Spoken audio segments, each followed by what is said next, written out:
Okay, so this is interesting. We're doing a deep dive today on AI and well-being. Right.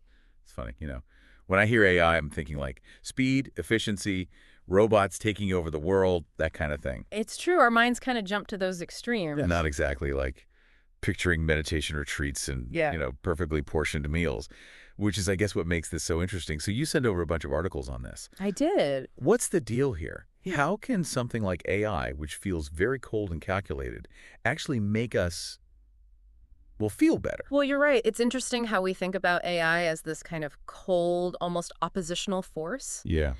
But the thing is, the very things that make AI what it is, the ability to process tons of information, to learn from all this data, that's actually what makes it potentially so powerful when we're talking about well-being. Okay, so Okay. give me an example. Think of it like this. Imagine you've got this like personal assistant, but instead of just reminding you about appointments, it's actually tracking in a good way all these little things about you, your habits, your Yeah. what stresses you out even. Okay, so that sounds both incredibly helpful and also maybe a little creepy. Like, how much is this AI actually watching? That's the thing about AI and well-being. There's a line there. Right. But let's focus on the good stuff for now. Okay, deal.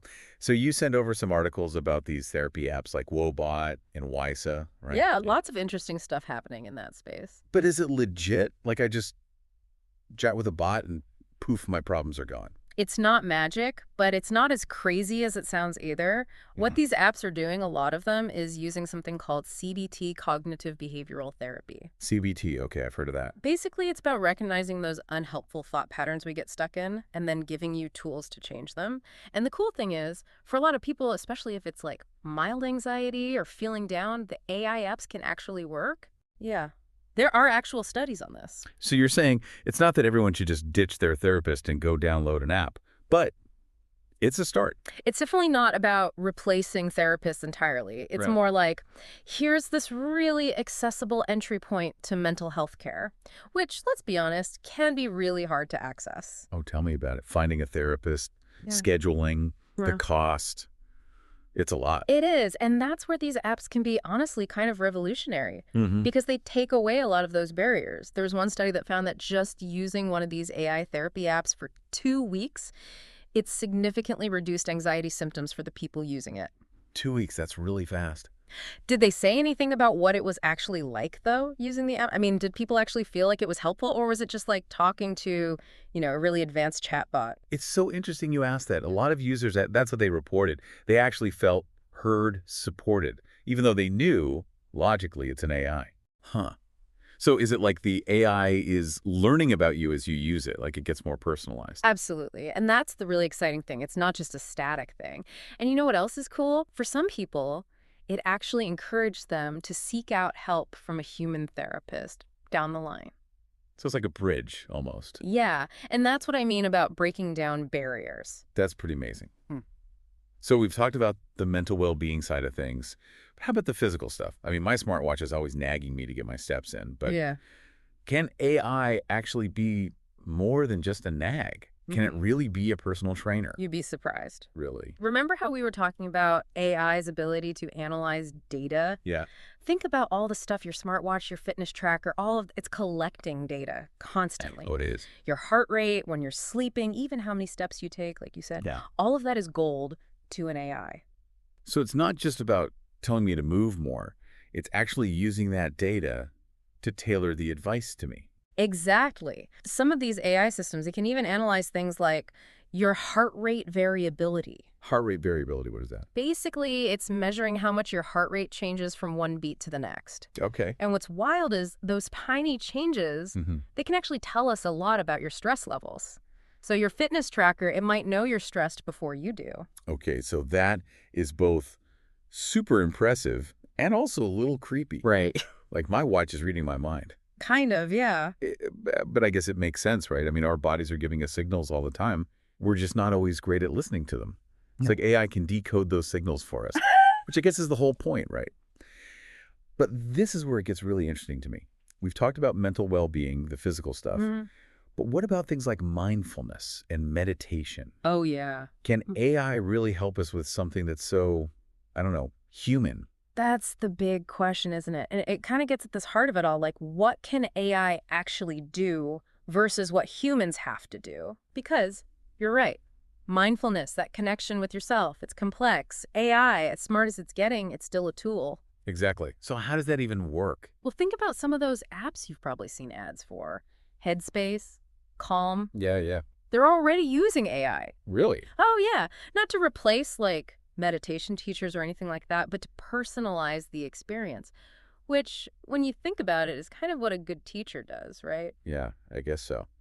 But how does it work? Is the AI like writing its own meditation scripts or something? It's actually way more subtle than that. Okay. It's more about spotting patterns, making connections. Like, Yeah. let's say you always go for the guided meditations about stress relief, but only in the evenings.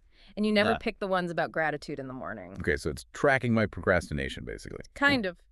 The point is, the AI starts to pick up on that stuff, and then it can recommend meditations that actually fit your habits. It's like having a meditation buddy who actually knows you, but instead of a buddy, it's an algorithm. But it made me think about taking it even further. Some of the articles mentioned AI and VR for meditation. What's that about? Oh, that's where it gets really wild. They're talking about immersive experiences. Like, you put on the VR headset, Okay. and suddenly you're not in your living room anymore, you're on a beach or in a forest. Yeah. Whatever brings you peace. Okay. That does sound kind of amazing. And it's not just visual, right? Or- The AI could be adjusting the environment based on, like, your biofeedback in real time. No way. Yeah. Say your heart rate starts going up, the scene might get even more peaceful. Wow. But a part of me is like, that's amazing. And part of me is thinking, is that too much technology for something like meditation? It's a good point. Shouldn't we be, learning to find peace within ourselves no matter where we are? 100%. And that's something, honestly, we need to be thinking about more and more as AI gets into all parts of our lives. Because it can be amazing for well-being, but it's not a cure-all. It's like that saying, you can lead a horse to water, but you can't make it drink.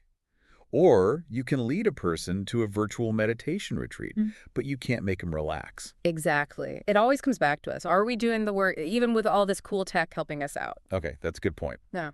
But there's another kind of downside I'm thinking about. Oh, yeah. This whole thing, we're talking about AI that's so personalized, so plugged into us. Mm-hmm. What if it gets to be too much of a good thing? Right. Like it knows us better than we know ourselves. Is that always a good thing? That's where it gets a little bit, yeah, maybe even a little scary. If we're relying on AI to manage our well-being that much, do we lose something ourselves? Right. That intuition, that ability to listen to your own body. It's like, what if we get so used to being told what to do, when to eat, when to sleep, even when to meditate, that we forget how to do it ourselves? It's real risks. And it's bigger than just us, as individuals. What if we're all so plugged into our own little AI bubbles that we forget how to connect with other people? That's a good point. Because even though you mentioned AI can help build communities, Yeah, like those online support groups, things like that. it's not the same as actually sitting down with someone face to face. Exactly. There's levels to human connection that AI just can't get to, not yet anyway. Totally. So I guess it comes back to balance again, huh? Using this awesome AI stuff to help us out, but not letting it take over. It's about not losing sight of what makes us human, even as the technology keeps getting more and more advanced. Right, which it clearly is. I mean, all this stuff we've talked about, that's now. So what up 5 years from now, 10 years? What could AI and well-being look like then? It really does feel like the future is now with this stuff. Some of the things in those articles, it's kind of mind-blowing. Tell me about it. Like, we're not even just talking about AI reacting to how we're feeling. It's AI knowing what we need before we do. Isn't that kind of wild? It is. And the crazy thing is, it's already starting to happen in little ways. Think about those smart home devices, like your thermostat or the lights that come on automatically. Oh, yeah. That's AI, using your past behavior to predict what you'll want. Now imagine that, but for your well-being, on a way bigger scale. Okay, so paint me a picture. Let's say I'm like headed straight for a burnout, no sleep, living on coffee, haven't seen a vegetable in days. Could AI actually see that coming before I do? That's the whole idea. Imagine it's got access to your sleep tracker data. Oh, It's seeing how much you're working, maybe even noticing from your social media that you're not, out with friends as much. hold on. Does my AI therapist need to know all that? That feels Oh. like a lot of access. It's a slippery slope. Data privacy is huge GE, especially when we're talking about this kind of AI. Right. But let's say, for the sake of argument, that you're cool with it, you trust your AI that much. Then what? Yeah, what happens next? My AI stages an intervention. Hides my credit card so I can't order takeout. Hopefully not quite that dramatic. Yeah. But ideally, it'd be more subtle. Like, it notices the patterns and it starts giving you little nudges. Maybe it suggests a relaxing meditation before bed, or reminds you to take a walk at lunch. So it's more like a helpful friend than a dictator. Exactly. It's not taking away your control. It's giving you the information, the support you need to make better choices for yourself. Okay, that makes sense. And here's where it gets really cool.